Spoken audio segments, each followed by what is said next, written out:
Ya, Assalamualaikum warahmatullahi taala wabarakatuh. Okey, apa khabar semua pelajar-pelajar? Okey, hari ini kita akan belajar bahasa Melayu tingkatan 4 bersama Cikgu Wan. Okey, sebelum kita mulakan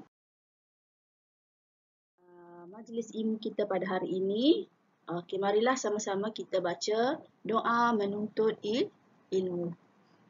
Bismillahirrahmanirrahim.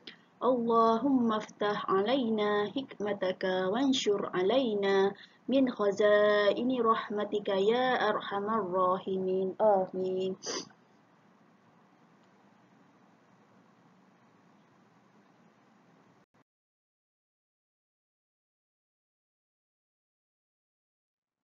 Okey. Tema hari ini ialah novel Pantai Kasih. Okey, hari ini kita nak fokuskan pada sinopsis, tema dan persoalan novel Pantai Kasih. Okey, kita lihat pada kemahiran 4.0. Aspek seni bahasa. Okey, standard kandungan 4.1. Memahami dan mengapresiasikan karya sastra. Okey, standard pembelajaran pula 4.1.1. Memahami dan mengapresiasikan prosa moden dan prosa tradisional dengan menyatakan respon peribadi yang sesuai terhadap karya. Okey, objektif pembelajaran hari ini ialah pada akhir PDP murid dapat menganalisis sinopsis novel Pantai Kasih. Yang kedua, menganalisis tema dan persoalan novel Pantai Kasih. Okey, kita pergi kepada slide yang seterusnya. Okey, kita lihat pada sinopsis novel Pantai Kasih. Okey, ini adalah sinopsis ringkas novel Pantai Kasih. Okey, novel ini menceritakan Raiha, seorang doktor muda yang terpaksa melalui pelbagai cabaran sebelum berjaya menjadi pakar bedah. Selepas menghadapi kegagalan dalam perkahwinannya, dia akhirnya menerima pelawaan mentornya, Dr. Wan, agar menyertainya di pusat rawatan mewah yang dikenali sebagai Pusat Rawatan Pantai Kasih. Okey, itu sinopsis ringkas novel Pantai Kasih. Okey, sinopsis ni kita boleh tengok dalam novel Pantai Kasih ni dia ada bab. Terdapat 9 bab. Okey. Okey, kita tengok pada slide yang seterusnya. Okey.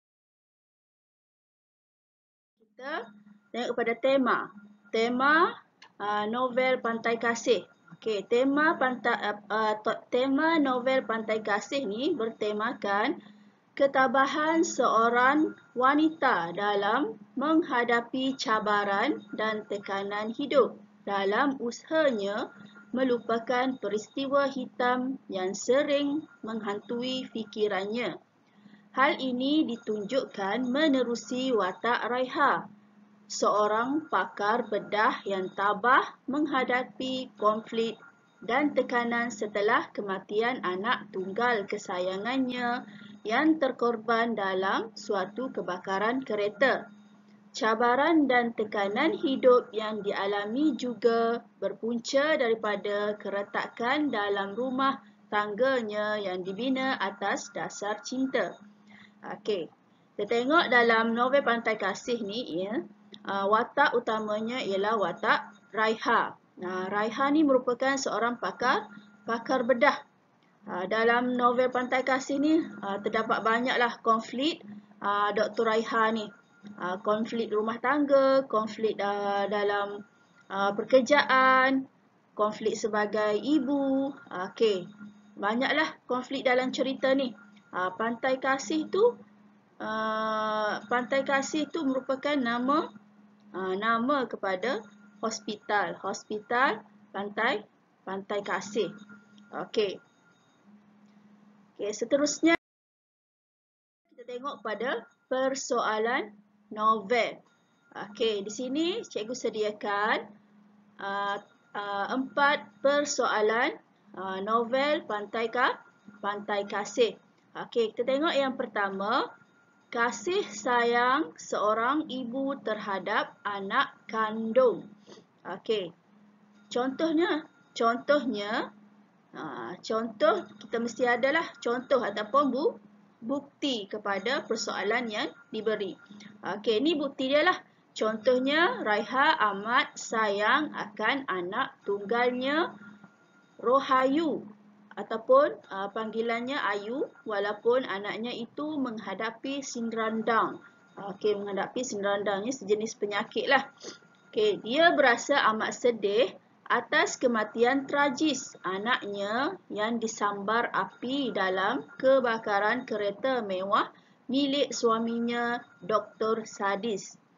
Okey, itu persoalan pertama. Tengok pada persoalan yang kedua.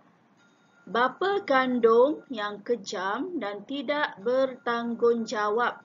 Okey, contohnya, Dr. Sadis telah memaksa isterinya Raiha menggugurkan janin dalam kandungannya setelah mendapat tahu daripada ujian ultrabunyi bahawa janin tersebut mempunyai masalah tumbesaran.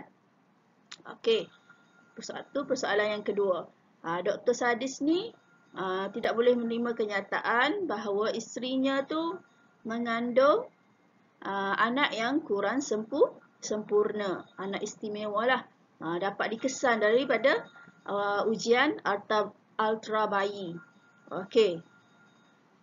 Okey, jadi Dr. Sadis ni dia suruh Dr. Raiha menggugurkan kandungannya lah, sebab tak boleh terima kenyataan bahawa anaknya tu cacat. Okey, yang ketiga, persoalan yang ketiga, jodoh pertemuan di tangan Tuhan. Okey, contohnya, Raiha dan Dr. Sadis berkahwin atas dasar cinta. Namun, rumah tangga yang dibina itu akhirnya retak sewaktu Raiha mengandungkan anak mereka berlarutan sehingga anak itu lahir. Okey, ini konflik dalam perhubungan Dr. Raiha lah. Konflik dalam rumah tangga Dr. Raiha. Okey. Yang keempat, amanah dalam menjalankan tanggungjawab. Okey, contohnya, sebagai seorang pakar pembedahan, Raiha memegang amanah dalam menjalankan operasi pembedahan penggantian seni pinggul terhadap pesakit yang bernama Unong Siron. Okey. Jadi yang keempat ni amanah dalam tanggungjawab yang diberikan lah. Okey. Sebagai seorang manusia, kita mempunyai amanah dalam menjalankan tanggungjawab. Okey. Masing-masing ada tanggungjawab masing-masing. Macam cikgu, tanggungjawab cikgu sebagai seorang guru dalam mendidik awak semua. Okey. Jadi tadi kita dah tengok 4 persoalan novel Pantai Kasih. Okey, tadi sebelum tu tema ni merupakan topik utama ataupun idea utama lah dalam novel Pantai Kasih. Dan persoalan ni merupakan topik sampingan ataupun idea sampingan dalam novel Pantai Kasih. Okey. Jadi hari ini kita bincang 3 sahaja. Okey, dalam novel ni terdapat banyak analisis yang perlu kita pelajari. Okey, hari ini kita hanya ambil 3 sahaja, iaitu sinopsis, tema dan persoalan. Okey. Analisis seterusnya tu kita akan masuk di waktu pembelajaran seterusnya lah. Okey, jadi hari ini 3 sahaja dulu yang perlu kita belajar. Okey. Okey, kita tengok. Okey, seterusnya. Okey, ni tugasan yang perlu awak buatlah. Okey, tugasan yang pertama. Okey, cikgu nak awak salin nota yang terdapat di dalam PowerPoint dengan kemas dan cantik di dalam buku tulis Komsas. Okey, nota dalam PowerPoint yang cikgu tunjukkan tadi, cikgu nak awak salin dalam buku tulis Komsas. Salin biar cantik dan kemas.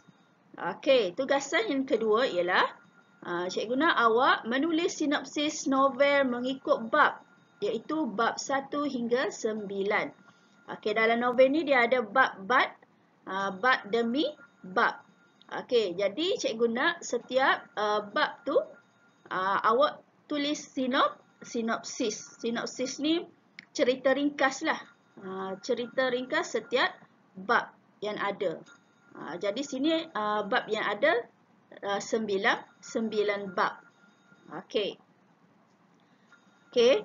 Jadi cikgu harap pelajar-pelajar dapatlah fahami apa yang kita belajar pada hari ini. Okey, dan membuat tugasan yang cikgu berikan. Okey, jadi hari ini cikgu rasa itu sajalah pembelajaran kita pada hari ini. Okey, sekian. Terima kasih. Jumpa lagi di sesi pembelajaran seterusnya. Assalamualaikum warahmatullahi taala wabarakatuh.